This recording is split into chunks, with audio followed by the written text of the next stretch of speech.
حضرت حضور اکرم صلی اللہ علیہ وآلہ وسلم نے تبلیغ اسلام کا آغاز کیا تو بہت سی مشکلات کا سامنا کرنا پڑا۔ سردار الانبیاء صلی اللہ علیہ وآلہ وسلم نے اللہ سے دعا کی، اے اللہ، عمر بن خطاب یا عمر بن حشام ان میں سے کوئی ایک ایمان لے آئے تو دین کا پھیلنا سہل ہو جائے گا۔ خاتم النبیین صلی اللہ علیہ وسلم کے لبوں سے ادا ہوئی یہ دعا اور خالق کائنات کے ہاں اس کا مقبول ہونا۔ عمر بن خطاب عمر فاروق رضی اللہ تعالی عنہ بن گئے۔ تاریخ نے فاروق اعظم رضی اللہ تعالی عنہ کے لقب سے یاد کر کے بلند درجہ دیا۔ حضرت عمر بن خطاب رضی اللہ تعالی عنہ کا نام عمر، کنیت ابو حفص اور لقب فاروق تھا۔ والد کا نام خطاب تھا اور قریش کے معزز قبیلے بنی نومی سے تعلق تھا۔ 581 عیسوی میں مکہ میں پیدا ہوئے۔ زمانہ جاہلیت میں بھی حضرت عمر بن خطاب رضی اللہ تعالیٰ عنہ کا خاندان بہت معزز اور محترم جانا جاتا تھا۔ سفارت اور مقدمات آپ رضی اللہ تعالیٰ عنہ ہی کے خاندان کے ذمے تھے۔ حضرت عمر رضی اللہ تعالیٰ عنہ کا لڑکپن اونٹ چرانے میں گزرا۔ اس کے بعد آپ رضی اللہ تعالیٰ عنہ نے فن پہلوانی، سپاہگری اور گھوڑ سواری میں مہارت حاصل کی۔ تجارت آپ رضی اللہ تعالیٰ عنہ کے خاندان کا پیشہ تھا اور اسی سے معاش حاصل کرتے تھے۔ اسلام قبول کرنے سے قبل آپ رضی اللہ تعالیٰ عنہ عکاظ کے مشہور میلے میں کشتی لڑا کرتے تھے اور عرب کے بہترین پہلوانوں میں شامل تھے۔ قبل از اسلام بہت کم لوگ لکھنا پڑھنا جانتے تھے۔ جب رسول اکرم صلی اللہ علیہ وسلم نے اعلان نبوت فرمایا تو قریش کے تعلیم یافتہ افراد کی تعداد صرف 17 تھی، جس میں سے ایک نام حضرت عمر رضی اللہ تعالیٰ عنہ کا بھی تھا۔ قبول اسلام سے پہلے قریش کے دیگر اکابرین کی طرح آپ رضی اللہ تعالیٰ عنہ بھی اسلام اور اسلام قبول کرنے والوں کے سخت مخالف تھے۔ اللہ رب العزت نے آپ رضی اللہ تعالیٰ عنہ کو طاقت و قوت سے نوازا تھا، اسی لیے عرب میں آپ رضی اللہ تعالیٰ عنہ کا خاص دبدبہ اور رعب تھا۔ کسی نے آپ رضی اللہ تعالیٰ عنہ کو بہن اور بہنوئی کے مسلمان ہونے کی خبر دی تو آگ ببولا ہو کر ہمشیرہ کے گھر کا رخ کیا۔ وہ تلاوت کلام میں پاک میں مشغول تھی۔ قرآن کا نسخہ چھپا دیا گیا۔ آپ رضی اللہ تعالیٰ عنہ نے بہن اور بہنوئی سے تصدیق کی اور پھر انہیں اتنا مارا کہ وہ بے ہوشی کی حالت کو جا پہنچے، مگر بہن اور بہنوئی کی استقامت نے متاثر کیا اور کہا کہ مجھے بھی سناؤ جو تم پڑھ رہے ہو۔ ہمشیرہ نے قرآن پاک کی تلاوت فرمائی تو کفر و شرک کا موسم ایمان کی ٹھنڈک میں بدلنے لگا۔ دعائے مصطفیٰ صلی اللہ علیہ وسلم کا اثر ہوا، آنکھیں پرنم ہو گئیں، قرآن کے الفاظ سینے میں اس طرح اترے کہ روح تک جاگ اٹھی اور قدم در مصطفیٰ صلی اللہ علیہ وآلہ وسلم کی طرف بڑھ گئے۔ کسی نے رسول اللہ صلی اللہ علیہ وآلہ وسلم کو آپ رضی اللہ تعالیٰ عنہ کے آنے کی اطلاع پہنچائی تو ہادی انسانیت و کائنات حضور اکرم صلی اللہ علیہ وسلم مسکرائے اور فرمایا، آنے دو۔ آپ رضی اللہ تعالیٰ عنہ دربار نبوت میں حاضر ہوئے اور مراد رسول اللہ صلی اللہ علیہ وسلم بن کر اس دین کو اپنا لیا جس نے آگے چل کر زمانے کی حیت کو تبدیل کر دیا۔ اس وقت ایمان لانے والوں کی تعداد تقریباً 40 سے تجاوز کر چکی تھی، مگر ان میں یہ ہمت نہ تھی کہ کھلم کھلا اظہار حق کرتے یا نماز بھی کھل کر ادا کر لیتے۔ مگر جب عمر بن خطاب رضی اللہ تعالیٰ عنہ نے اسلام قبول کیا تو نقشہ ہی تبدیل ہو گیا۔ آپ رضی اللہ تعالیٰ عنہ نے بے دھڑک کعبے کے اندر جا کر نماز پڑھی اور اس کے بعد تلوار نیام سے نکال کر کعبے کے باہر گھومتے رہے۔ مشرکین نے دور سے دیکھا تو قریب آنے کی ہمت نہ ہوئی، اس لیے کہ وہ جانتے تھے کہ آج عمر رضی اللہ تعالیٰ عنہ کی تلوار نیام سے باہر ہے۔ اگر کسی نے بھی قریب جانے کی کوشش کی تو وہ زندہ نہ بچے گا۔ آپ رضی اللہ تعالیٰ عنہ کہ بے دھڑک نماز ادا کرنے پر رسول اکرم صلی اللہ علیہ وسلم نے آپ رضی اللہ تعالیٰ عنہ کو فاروق یعنی فرق کرنے والے کا لقب عطا فرمایا۔ حضرت عمر فاروق رضی اللہ تعالیٰ عنہ کے قبول اسلام نے بلا شبہ اسلام کو نئی قوت و طاقت بخشی تھی اور خوف زدہ مسلمانوں کو حوصلہ بھی ملا تھا۔ آپ رضی اللہ تعالیٰ عنہ جرت مند انسان تھے، اسی لیے جب ہجرت کا حکم ملا تو سبھی مسلمان چھپ چھپا کر ترک وطن کر رہے تھے، مگر حضرت عمر فاروق رضی اللہ تعالیٰ عنہ نے تلوار اور تیر کمان لیے ہوئے خانہ کعبہ کی طرف جانے کا عزم کیا اور 7 دفعہ طواف کرنے کے بعد نماز ادا کی اور پھر سرداران قریش سے للکار کر کہا، جسے اپنی بیوی کو بیوہ اور بچوں کو یتیم کرنا منظور ہو وہ میرے مقابلے میں اور انداز میں بہادری تھی۔ مشرکین کی آنکھوں میں خوف لہرانے لگا، کافر تھر تھر کانپنے لگے تھے۔ کسی کو اتنی ہمت نہ ہوئی کہ آگے بڑھ کر اسلام کے بہادر سپاہی کا راستہ روک سکے۔ کسی کی جرت ہوتی بھی کیسے کہ وہ حضرت عمر رضی اللہ تعالیٰ عنہ کا راستہ روکتا، اس لیے کہ آپ رضی اللہ تعالیٰ عنہ رسول اکرم صلی اللہ علیہ وآلہ وسلم کی خواہش تھے۔ اللہ رب العزت نے کسی مشرک کو یہ قوت ہی نہیں بخشی کہ وہ رسول خدا صلی اللہ علیہ وسلم کی مراد اور خواہش کو روک سکے۔ ہجرت کے بعد حضرت عمر فاروق رضی اللہ تعالیٰ عنہ نے ہر جنگ میں بڑھ چڑھ کر حصہ لیا اور رسول اللہ کے ساتھ ساتھ رہ کر بہادری و شجاعت کا ثبوت دیا، اور اس انداز و ادا سے اسلام کی خدمت کی کہ دوران جنگ بہت سے اپنے عزیزوں کا خون بھی بہا دیا، اور ایک لمحے کو نہ سوچا کہ مرنے والا میرا عزیز تھا، اس لیے کہ آپ رضی اللہ تعالیٰ عنہ نے اسلام سے ناطہ جوڑنے کے بعد اور کسی رشتے کو اس پائیدار رشتے پر سبقت نہ دی تھی۔ غزوہ تبوک میں فرمودہ نبی پر لبیک کہتے ہوئے آپ رضی اللہ تعالیٰ عنہ نے آدھا مال اسلام کی راہ میں صرف کر دیا۔ خلیفہ اول حضرت ابو بکر صدیق رضی اللہ تعالیٰ عنہ کی رحلت کے بعد خلافت کی ذمہ داری حضرت عمر فاروق رضی اللہ تعالیٰ عنہ کے کندھوں پر ڈالی گئی تو مراد رسول نے اس ذمہ داری کو اس خوشطبی اور ہمت و محبت سے نبھایا کہ اپنے تو اپنے غیروں نے بھی کہا کہ حکومت کے طریقے سیکھنے ہیں تو حضرت عمر رضی اللہ تعالیٰ عنہ کے دور کا مطالعہ کرو۔ معاشی ترقی اور معاشی منصوبہ بندی کے لیے حضرت عمر رضی اللہ تعالیٰ عنہ کے دور کا مطالعہ بے انتہا ضروری ہے۔ بلا شبہ حضرت عمر فاروق رضی اللہ تعالیٰ عنہ کا دور اسلام کا سنہرا ترین دور کہا جاتا ہے۔ یہ ایسا دور تھا جس میں فتوحات کا ایسا تسلسل چلا کہ اسلام عرب سے نکل کر عجم تک پھیل گیا۔ 13 ہجری کو مسند خلافت پر جلوہ افروز ہوئے آپ رضی اللہ تعالیٰ عنہ کے دور میں جنگ کسکر، فتح باکشیہ، جنگ فرات، جنگ بوئیب جیسے مارکے ہوئے۔ اسلامی افواج نے اپنی فتح کے جھنڈے ہر جگہ گاڑے، اسلام کے مجاہد فتوحات حاصل کرتے گئے، قورس، بنج، تل، غراز جیسے علاقوں پر قبضہ ہوا۔ حضرت ابو عبیدہ رضی اللہ تعالیٰ عنہ نے فلسطین کا رخ کیا اور حضرت سیرہ بن مسروق رضی اللہ تعالیٰ عنہ کو فوج دے کر بغراس کی جانب روانہ کیا۔ زبردست لڑائی ہوئی اور عیسائی بھاگ کھڑے ہوئے اور مسلمان فوج نے بغراس پر بھی توحید کا علم لہرا دیا۔ تب ساریہ اور اجنادین کی فتوحات بھی خلیفہ دوم کے دور میں ہوئی۔ بیت المقدس کی فتح بھی حضرت عمر رضی اللہ تعالیٰ عنہ ہی کے دور میں ہوئی۔ حضرت عمرو بن الاس رضی اللہ تعالیٰ عنہ نے طابلس، لسب، غزہ جبرین، یافا اور آس پاس کا سارا علاقہ آسانی سے فتح کر کے بیت المقدس کا محاصرہ کر لیا۔ اسی دوران حضرت ابو عبیدہ رضی اللہ تعالیٰ عنہ فوج لے کر پہنچ گئے۔ یہ خبر عیسائیوں کے لیے اس قدر پریشان کن ثابت ہوئی کہ انہوں نے ہمت ہار دی، پیغام بھیجا اور کچھ شرائط بھی بھجوا دیں، جن میں سے ایک شرط یہ پیش کی کہ خلیفہ اسلام خود آ کر عہد نامہ تحریر کریں۔ اب فتح بالکل آسان لگ رہی تھی۔ حضرت ابو عبیدہ رضی اللہ تعالیٰ عنہ نے صلح کو جنگ پر ترجیح دی اور امیر المومنین حضرت عمر رضی اللہ تعالیٰ عنہ کو پیغام بھجوا دیا۔ حضرت عثمان غنی رضی اللہ تعالیٰ عنہ نے صلاح دی کہ آپ رضی اللہ تعالیٰ عنہ کا وہاں جانا مناسب نہیں، مگر حضرت علی مرتضیٰ کرم اللہ وجہہ نے رائے دی کہ آپ رضی اللہ تعالیٰ عنہ کو جانا چاہیے۔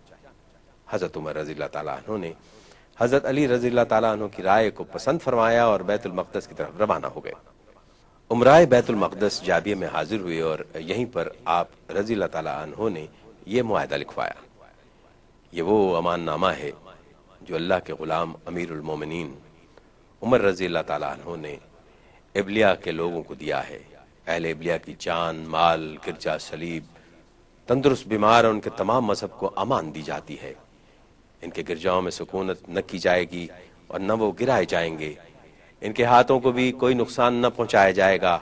ان کی سلیبوں اور مال میں کچھ کمی نہ کی جائے گی۔ مذہب کے بارے میں کوئی جبر یا تشدد نہ کیا جائے گا۔ ان میں سے کسی کو نقصان نہ پہنچایا جائے گا۔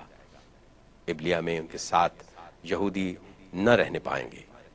مگر امیر المومنین نے فرمایا ہمارے لیے اسلام ہی کی عزت کافی ہے۔ آپ رضی اللہ تعالیٰ عنہ بیت المقدس میں داخل ہوئے اور مسجد اقصی میں سجدہ ریز ہو گئے۔ بیت المقدس میں اسلام کا پرچم لہرانے لگا تھا۔ آپ رضی اللہ تعالیٰ عنہ نے بیت المقدس کو 2 حصوں میں تقسیم کیا اور ایک حصہ علقمہ بن حکیم کی نگرانی میں دیا اور رملہ میں قیام کرنے کا حکم دیا، جبکہ دوسرا حصہ علقمہ بن محضر رضی اللہ تعالیٰ عنہ کو حاکم بنا کر سونپ دیا اور حکم دیا کہ وہیں سکونت اختیار کریں۔ بلا شبہ یہ اسلام کی فتوحات کا سنہری دور تھا۔ اسلام کی روشنی دور دور تک پھیلنے لگی تھی۔ ایران کے آتش کدے بھی توحید کی ٹھنڈی ہواؤں سے بجھ گئے تھے اور وحدت کا علم پوری قوت کے ساتھ لہرانے لگا تھا۔ رسول اکرم صلی اللہ علیہ وآلہ وسلم نے فرمایا اگر میرے بعد کسی نبی کی ضرورت ہوتی تو وہ عمر رضی اللہ تعالیٰ عنہ ہوتے۔ یہ اعزاز حقیقتاً آپ رضی اللہ تعالیٰ عنہ کے کردار و سیرت کی بدولت تھا۔ آپ رضی اللہ تعالیٰ عنہ سخت طبیعت رکھتے تھے، مگر خلافت آپ رضی اللہ تعالیٰ عنہ نے اس شاندار طریقے سے چلائی اور ایسی عمدہ اصلاحات سے متعارف کروائیں جسے آج تک دنیا کی تہذیب ترقی کے لیے استعمال کر رہی ہے۔ حضرت عمر رضی اللہ تعالیٰ عنہ بہت فرش شناس حکمران تھے۔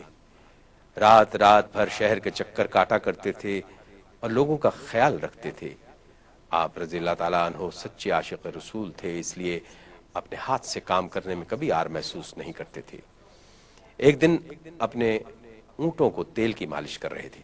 کسی نے کہا اے امیر المومنین، کسی غلام کو خدمت کا موقع دیا ہوتا۔ اس پر سیدنا عمر فاروق رضی اللہ تعالیٰ عنہ نے فرمایا مجھ سے زیادہ کون غلام ہو سکتا ہے؟ جو شخص مسلمانوں کا والی بنایا جائے وہ ان کا غلام بھی ہوتا ہے۔ اللہ اکبر۔ ایک دفعہ حضرت عمر فاروق رضی اللہ تعالیٰ عنہ رات کو حسب عادت گشت کر رہے تھے۔ دیکھا کہ چند بچے رو رہے تھے اور ایک عورت پاس بیٹھی کچھ پکا رہی تھی۔ قریب پہنچ کر خبر ہوئی کہ ہانڈی خالی تھی اور ماں بچوں کو تسلی دینے کے لیے اسے چولہے پر رکھ کر چمچ چھلا رہی تھی۔ دراصل کھانے میں کچھ بھی نہیں تھا۔ بچے بھوک سے بلبلا رہے تھے۔ امیر المومنین کی آنکھیں نم ہو گئیں اور فوراً بیت المال کی طرف بھاگے۔ آٹا، گوشت اور کھجوریں خود اٹھائیں اور بھاگن بھاگ واپس پہنچے۔ آپ رضی اللہ تعالیٰ عنہ کا خادم بھی ساتھ تھا۔ کہا امیر المومنین یہ سامان مجھے دے دیں۔ آپ رضی اللہ تعالیٰ عنہ یہ سامان کیوں اٹھائے جا رہے ہیں؟ امیر المومنین نے فرمایا روز قیامت بھی میرا بوجھ تم اٹھاؤ گے؟ پھر خود ہی سامان اٹھا کر وہاں پہنچے اور اپنے سامنے کھانا تیار کروایا، اور جب بچوں نے کھانا کھا لیا تب واپس لوٹے۔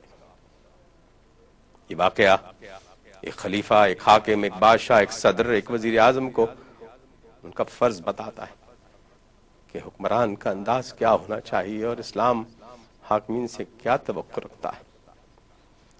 حضرت عمر فاروق رضی اللہ تعالیٰ عنہ نے سب سے پہلے عدلیہ کا نظام بہتر کیا، اسے انتظامیہ سے الگ کیا۔ حضرت ابوبکر صدیق رضی اللہ تعالیٰ عنہ کے زمانے میں یہ نظام اکٹھا تھا، مگر خلیفہ دوم نے عدلیہ کو اس کی اصل حقیقت اور مقام دلایا۔ جو سب سے زیادہ نیک، متقی، پرہیزگار، عادل اور اسلامی قوانین اصولوں سے مکمل آگاہی رکھتا تھا اسے قاضی مقرر کیا جاتا تھا۔ قاضی کے لیے بھاری تنخواہ مقرر کی گئی تاکہ وہ رشوت سے محفوظ رہ سکے اور ملک میں انصاف کا نظام چلے۔ حضرت عمر رضی اللہ تعالیٰ عنہ کے دور میں جو اصحاب قاضی جیسے معتبر عہدے پر فائز رہے ان میں حضرت علی رضی اللہ تعالیٰ عنہ، حضرت عثمان غنی رضی اللہ تعالیٰ عنہ، معاذ بن حبل رضی اللہ تعالیٰ عنہ، عبد الرحمن بن عوف رضی اللہ تعالیٰ عنہ، حضرت زید بن ثابت رضی اللہ تعالیٰ عنہ اور حضرت ابو ہریرہ رضی اللہ تعالیٰ عنہ کے نام قابل ذکر ہیں۔ آپ رضی اللہ تعالیٰ عنہ مجلس شورا کا قیام بھی عمل میں لائے۔ عہد فاروقی جسے اسلام کا سنہری دور یعنی گولڈن ایج آف اسلام کہا جاتا ہے میں مسجد نبوی بطور اسمبلی ہال اور سیکریٹریٹ کے بھی استعمال ہوتی تھی۔ تمام احکامات صوبائی والیوں کے لیے مسجد نبوی ہی سے جاری ہوتے تھے۔ دفتری نظام بھی عہد فاروقی ہی میں ترقی یافتہ نظر آتا ہے۔ حضرت عمر فاروق رضی اللہ تعالیٰ عنہ کے دور میں سلطنت بہت وسعت اختیار کر گئی تھی، اس لیے آپ رضی اللہ تعالیٰ عنہ نے وسیع اسلامی سلطنت کو 11 حصوں یعنی صوبوں میں تقسیم کیا ہوا تھا۔ ان کے نام یہ ہیں: مدینہ، مکہ، شام، جزیرہ، بصرہ، کوفہ، مصر، فلسطین، خراساں، آذربائیجان اور فارس۔ آپ رضی اللہ تعالیٰ عنہ نے حکام کو سختی سے منع کر رکھا تھا کہ کوئی باریک کپڑا نہ پہنے گا، وہ دروازے پر دربان نہ رکھے گا، وہ چھنا ہوا آٹا استعمال نہ کرے گا، وہ حاجت مندوں کے لیے دروازہ ہمیشہ کھلا رکھے گا، وہ ترکی گھوڑے پر سوار نہ ہوگا۔ بہترین اور انصاف پر مبنی نظام حکومت چلانے کے لیے سب ضروری تھا۔ ایک تحقیقاتی کمیٹی قائم کر رکھی تھی، اگر کبھی حکام میں سے کسی کے خلاف شکایت ہوتی اور شکایت میں لگایا گیا الزام درست ہوتا تو جائیداد ضبط کر لی جاتی۔ خلیفہ دوم رضی اللہ تعالیٰ عنہ نے مالی نظام کو بہتر اور احسن طریقے سے چلانے کے لیے مجلس شورا کے مشورے سے مدینہ منورہ میں مرکزی بیت المال قائم کیا اور تمام سلطنت میں اس کی شاخیں قائم کی۔ فوج کی تنخواہیں اور حاجت مندوں کے وظائف بیت المال سے دیے جاتے تھے۔ دوران جنگ جو مشرکین کا مال غنیمت ہاتھ آ جاتا تھا، اس کا 5واں حصہ بیت المال میں جمع کروا دیا جاتا تھا اور باقی مجاہدین میں تقسیم ہو جاتا تھا۔ اسے شمس مال غنیمت کہا جاتا تھا۔ آپ رضی اللہ تعالیٰ عنہ نے پولیس کا محکمہ قائم کیا جسے احداث کہتے تھے۔ قیام امن اور احتساب وغیرہ کی ذمہ داری اسی محکمے کی تھی۔ عہد فاروقی نے مجرموں کی سزا کے لیے جیل خانے تعمیر کیے۔ عہد فاروقی کا ایک اور اہم کارنامہ محکمہ ڈاک کا نظام ہے۔ سرکاری مراسلات کو ایک جگہ سے دوسری جگہ پہنچانے کے لیے قائم کیا گیا۔ تیز رفتار گھوڑے اور اونٹ اس کام کے لیے استعمال کیے جاتے تھے۔